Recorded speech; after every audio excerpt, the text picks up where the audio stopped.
was in the shower and, where my best ideas come to light, and I rarely have the willpower to go and write them down or do something like that. But it was towards the end, so I hopped out and we've been talking about this. I don't know if I actually posted anything, but we were talking about it in chat. And I had tried to form a good sentence and analogy to describe it, but since then, I just wanted to cover this briefly. So I use this concept to describe how I feel we learn. A lot of people try to describe learning as like a visual thing or a graphical thing or a blah blah blah, but I'm talking like much more foundational.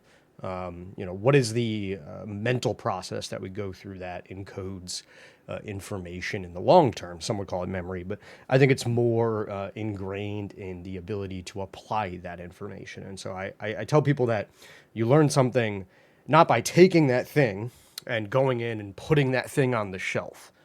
You learn something by going to that shelf, to that location, pulling the thing off, using it, and then putting it back. If we think of information or data as a tool, you develop the pathways to apply those tools and apply that knowledge by going and getting it and using it, not necessarily putting it there. So the idea that reading a paper or studying or memorizing or whatever it might be will help you learn something is, I think, rooted in the ability to regurgitate that thing, which honestly is how I got through most of my undergraduate and high school career and career of traditional education in general. But I've used this analogy for a while, and I was in the shower kind of thinking about it in the context of the psychological implications of having cognitive biases. And I have a perfect tool. That's so funny. I was thinking, I wish I had a ball of clay, because a ball of clay is kind of the analogy I'm going with. If you imagine a perfectly spherical ball of clay, here, let me go over.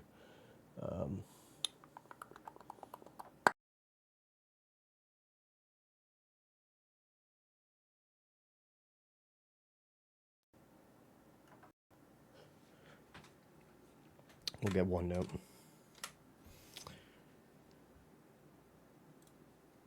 So if you imagine what? Is it lagging?